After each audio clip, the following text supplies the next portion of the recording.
65,000. Roughly the same number who attend a major fashion week.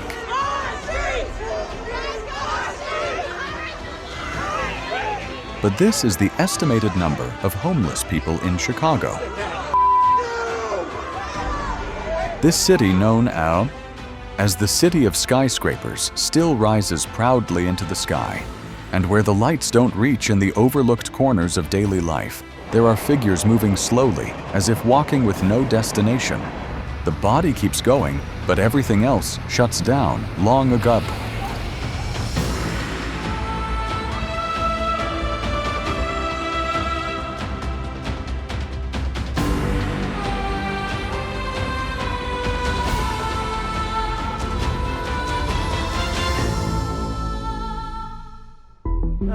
I'm basically homeless. Rents in different places got too high, so I couldn't afford it. Homelessness is like unbelievable. Can't believe it because it's a rich city, so you figure that they wouldn't have this much homelessness. Homeless crisis. January 2024. The cold in Chicago seeps through every layer sharp enough to cut the skin. On the night of the city's annual survey, more than 18,800 people were recorded as having no roof over their heads, a figure 3 times higher than in 2023, marking an unprecedented surge in the city's modern history, according to the U.S. Department of Housing and Urban Development. Over 13,900 of these individuals are asylum seekers, many from South America and West Africa, who left their homelands in search of safety only to find themselves caught in months of waiting for documents for shelter for the faintest sign of stability. In this number, 3 out of every 10 are children learning to fall asleep beneath the glow of streetlights and the wail of sirens, instead of to the comfort of a lullaby in a warm room. This reality is not confined to Chicago. Across the United States, families have become the fastest-growing segment of the homeless population, increasing by 49% in just 12 months. Nearly 150,000 children endured homelessness in a single night during the 2024 point-in-time count, illustrating a nationwide crisis that continues to deepen. Once considered a place where newcomers could find a foothold, Chicago is now seeing a sharp decline in the number of migrants entering shelters. By early this year, arrivals had fallen by more than 60%, not because the demand had lessened, but because many facilities were already beyond capacity. Some shelters have even closed their doors altogether, citing severe shortages in both funding and staff. At the same time, rental prices have steadily climbed, rising on average between 4% and 9% over the past 2 years, forcing more people toward the edge of losing their homes. On this sprawling and tangled map of the city, every dot represents an untold story. Stories of those who keep moving through the night, their bodies pressing forward, while something deep inside has long since gone dark. Number 2. The story behind the lights of Chicago. When the first light of day begins to soften the edges of Chicago's skyline, Yolanda is already moving her hands, gripping the worn handle of a shopping cart as its wheels clatter over cracked sidewalks. She follows a route she knows well, not because it leads anywhere new, but because it takes her past the people and places that might help her make it to the next day. With a call that loops like an echo. Please spare us some change. Please give us anything. Anything at all. Please give us mama, sis. If they do, she nods in thanks, and if not, she keeps walking. For Yolanda, if someone gives her money, that's good. But if not, she still finds other ways to get herself a meal. Grocery stores where the back doors lead to bins that sometimes hold discarded food. A place people only visit to throw things away is where Yolanda heads as evening falls, the lifeline she can cling to.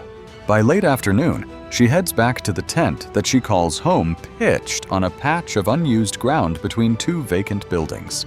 It gives her a place to rest, but little sense of safety. At night, the sound of gunfire carries through the fabric walls, and the sight of strangers lingering nearby makes her push her carts against the entrance, creating a barrier that feels more psychological than physical. However, Yolanda's life wasn't always this way from the start.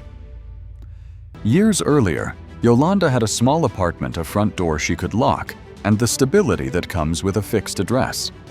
A string of personal and financial setbacks led to her eviction. When the police arrived, she was already packing her clothes.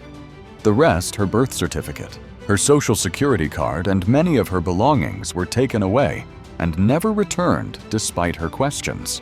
She tried the shelters, but the crowded rooms, insects, and strict curfews made them feel less like refuge and more like confinement.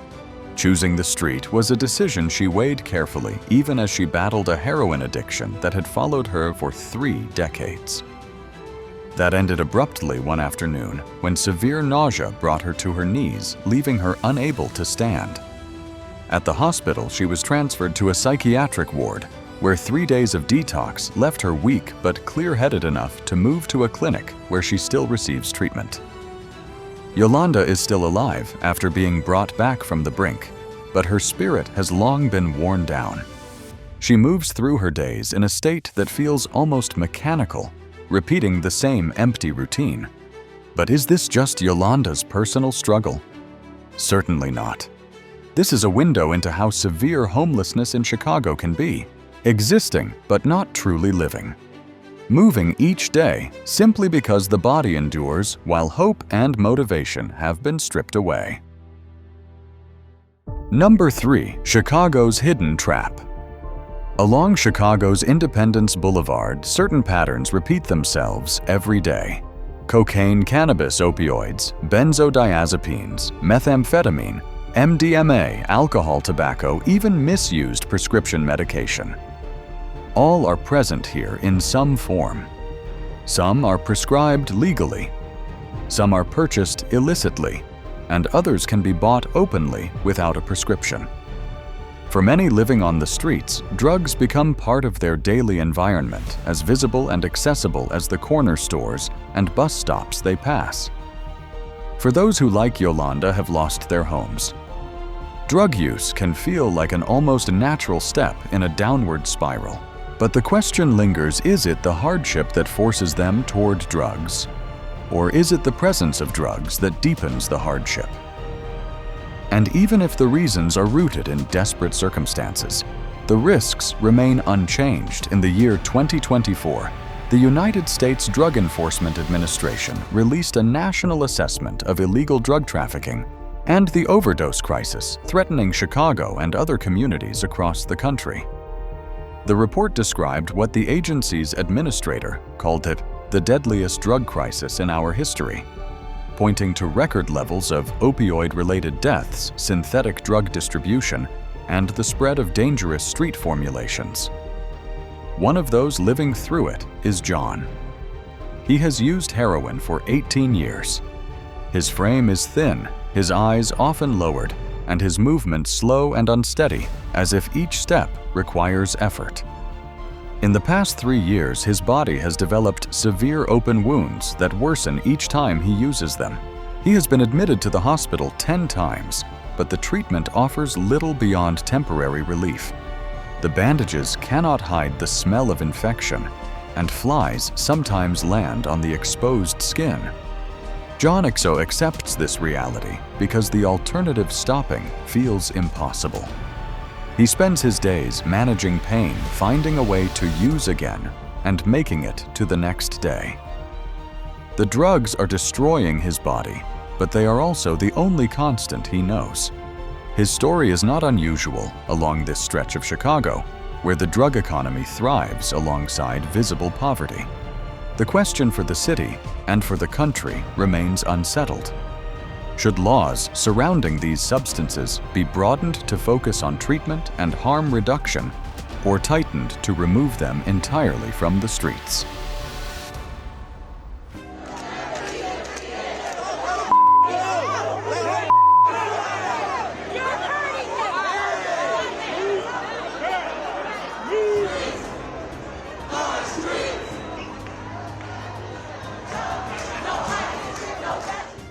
Number 4. ICE and the shadow over the city. Operating under the Department of Homeland Security, ICE enforces more than 400 federal laws. In Chicago, its activities range from tracking individuals without legal status to investigating cross-border crimes and intercepting the movement of goods or people deemed unlawful. Some operations are planned weeks in advance, focusing on specific addresses or names. Others are reactive, triggered by information from other law enforcement agencies or federal databases. Agents are sometimes seen near bus stations outside probation offices or in parking lots of large apartment complexes. Routine check-ins at immigration offices intended as administrative steps can result in unexpected detention. Field teams may visit workplaces to verify employment records or quietly wait near buildings where recent arrivals have been reported. Official statements highlight that the primary focus is on individuals with serious criminal records.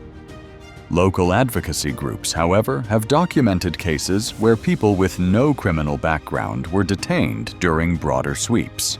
These events, though legal under federal authority, create ripples in the community. Some residents choose longer travel routes to avoid certain streets. Others hesitate to provide personal information to public agencies or even to stay in shelters where identification is required. Over the past 2 years, as thousands of asylum seekers from South America, West Africa, and other regions have arrived, ICE's presence has become more visible around key transport points receiving buses from border states. Even without direct arrests, the sight of agents influences how newcomers navigate the city, choosing where to live, how to commute, and which public spaces to enter. Combined with housing shortages, economic pressures, and overcrowded shelters, this layer of enforcement adds to an already heavy atmosphere. In such conditions, the distance between quiet tension and open unrest can be shorter than it appears. Number 5. Protest and unrest. The tension surrounding immigration enforcement in Chicago moved from quiet concern to open confrontation on the evening of June 9th. Protesters gathered outside the Chicago Police Department headquarters, voicing opposition to recent actions by immigration and customs enforcement. Organizers accused the police of assisting ICE in controlling the crowd, an allegation that the department denied. Earlier that week, a large immigration rally had drawn thousands to Federal Plaza in the Loop. What began as speeches and signs turned into a march through downtown streets aimed at protesting both the Trump administration and ICE operations. Along the route, police and demonstrators clashed at several points and arrests were made. On June 10th, at around 6:19 in the evening, the march passed the intersection of Monroe Street and Wabash Avenue when a maroon sedan accelerated toward the crowd. Witnesses said it came close enough to strike people. A Chicago police officer attempted to stop the vehicle with a baton, but was unsuccessful. Dr. Howard Ehrman, who was in the crowd, later criticized police for not acting sooner. The incident did not stop the march. Protesters continued to move through the Loop, carrying banners and chanting, while police monitored from both the ground and helicopters overhead. Some groups circled the Central Business District multiple times. Others crossed the Chicago River into River North, and a few headed north along Clark and Dearborn Streets to Ontario Street. Along State Street, several police vehicles were marked with anti-police graffiti. By 7:45 in the evening, the crowd had regrouped at Daley Plaza. Some held effigies of President Trump, others waved flags or stood on the base of the Picasso sculpture.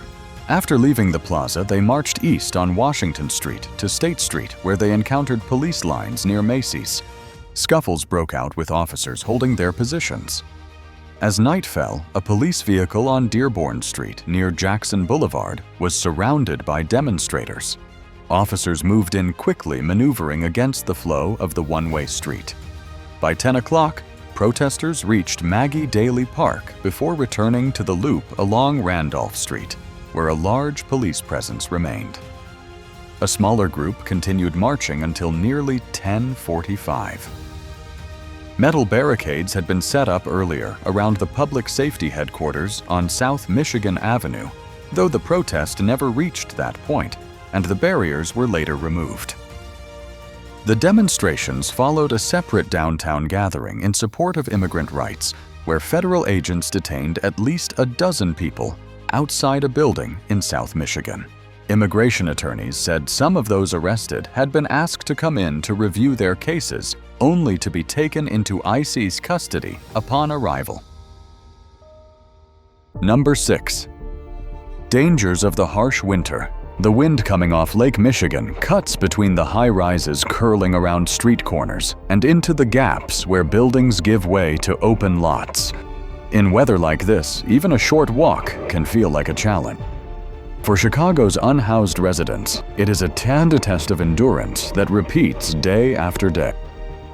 The cold has settled in hard temperatures hovering near 0 degrees Fahrenheit, the wind driving the chill to -22 Celsius.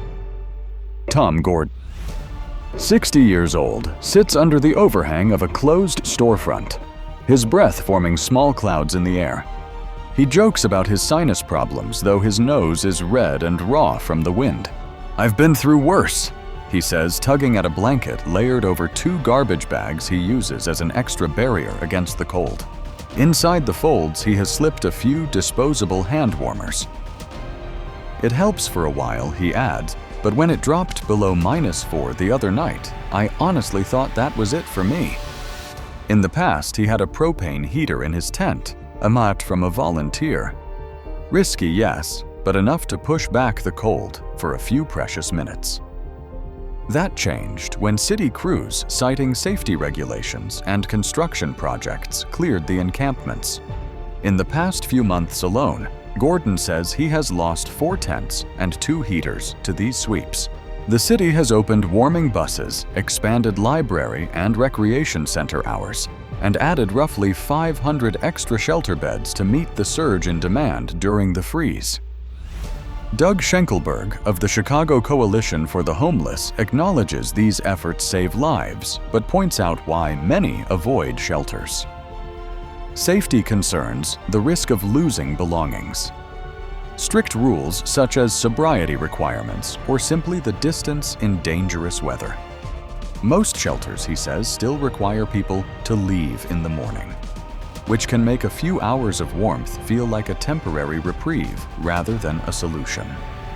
As Schenkelberg puts it, extreme cold brings temporary action. But once the temperature rises, the extra beds disappear and the urgency fades. People are still out here 365 days a year. Solutions are only truly solutions when they are lasting ideas born in urgency or fixes that address only part of the problem. Number 7. Are they really invisible? Number 7. Are they really invisible? On the coldest week of the winter, when the wind seemed to pull the warmth straight out of the skin, a white van rolled slowly along the side streets of Chicago's North Side. Inside, members of Threshold's homeless outreach team sorted blankets, winter coats, and hot meals into neat stacks. For several days in a row, they had been working beyond their usual hours, knocking on the walls of tents, checking under viaducts, and stopping at bus shelters where the overnight chill could turn dangerous in minutes. Mark Ishog, the organization's chief executive, says the team had been watching the weather forecast closely. Before the thermometer dipped below freezing, they had already mapped out a plan gathering about 25 volunteers to help move people into warming shelters or motels and make sure they had enough to get through the night. "We've saved lives this weekend," Ishog says simply. That's the goal. Thresholds is not alone. Groups across the city have rallied in the cold, some focusing on immediate survival. Others pushing for long-term solutions like the Bring Chicago Home proposal. a plan to adjust the city's real estate transfer tax so more revenue can be directed toward permanent housing for the homeless. Ishaq believes change begins with recognizing shared humanity. People without housing are still people, he says. If you see someone, acknowledge them. If you can help, whether it's a meal, a blanket, or a little money wallet, treat people with kindness, respect, and care. Every Wednesday evening, the Chicago Help Initiative sets up a dinner service along folding tables, offering hot meals to anyone who needs them. Volunteers greet guests by name-trade small talk and hand over plates heavy with food. These moments, small in scale but rich in intent, show that the unhoused are not invisible to everyone. Goodwill alone, however, cannot match the scale of the problem. A handful of dedicated groups can prevent a tragedy on a bitter night. But without broader, sustained effort, the visibility they create fades quickly. Acts of kindness can change a day. Systemic change is what can change a life. Number 8. Just steps between luxury and shadows. Chicago often greets newcomers with a kind of theatrical charm, the kind that makes you slow your pace just to take it all in. The skyline rises like a modern cathedral of steel and glass crowned by the Willis Tower, its reflection stretching across. The surface of Lake Michigan when the sun catches it at the right angle. Along the magnificent mile, storefronts glow with the deliberate warmth of curated displays, promising a taste of luxury to anyone who steps inside. From world-class steakhouses where the scent of char-grilled meat escapes into the winter air, to family-run kitchens serving deep-dish pizzas so heavy they seem to sink the plate. Chicago's food scene alone feels like an invitation to stay a little longer. This is also a city that breathes art in every form. Murals burst into color along brick walls, jazz drifts from dimly lit clubs, and the theaters, from Broadway-caliber stages to intimate black box spaces, hold audiences in rapt attention. In Chicago, visitors can easily trace the marks left by great artists across generations. The towering sculptures of Picasso, the whimsical forms of Miro, the bold works of Dubuffet and Chagall. The legacy of architects like Louis Sullivan and Frank Lloyd Wright is etched into the very streets, each building telling its own story of innovation. The Art Institute safeguards centuries of masterpieces, while the Museum of Contemporary Art challenges viewers to see the world differently. It is no wonder millions come each year, drawn by a mix of culture, creativity, and ambition that feels almost cinematic. However, just a few turns from these celebrated spaces, the atmosphere changes. Beneath an overpass, a man pushes a shopping cart piled with blankets and bags, its wheels clattering over cracked pavement. Around the corner, a woman sits against a boarded storefront, hands buried in mismatched gloves. Her eyes following the flow of shoppers who never look back. These faces never appear on postcards, but they are as much a part of the city's truth as its grand skyline or priceless galleries. In some parts of downtown, the two realities stand almost side by side. A rooftop bar with glittering city views on one corner, a cluster of makeshift tents on the next. The line between them is only a few steps wide, but it feels like an unbridgeable divide. It leaves a question that lingers. Can the dream of progress and artistic glory truly exist without casting a shadow of hardship at its edge? Chicago is a city of striking contrasts. A place where steel and glass towers rise above streets, painted with the works of world-class artists. But just steps away lives unfold in the shadows unseen by most. It is a reminder that beauty and hardship often share the same space, and that progress means little if it leaves too many behind. Every street here tells two stories, and both deserve to be heard. If you believe these stories should continue to be told, please like this video and subscribe to NVL Travel Documentary.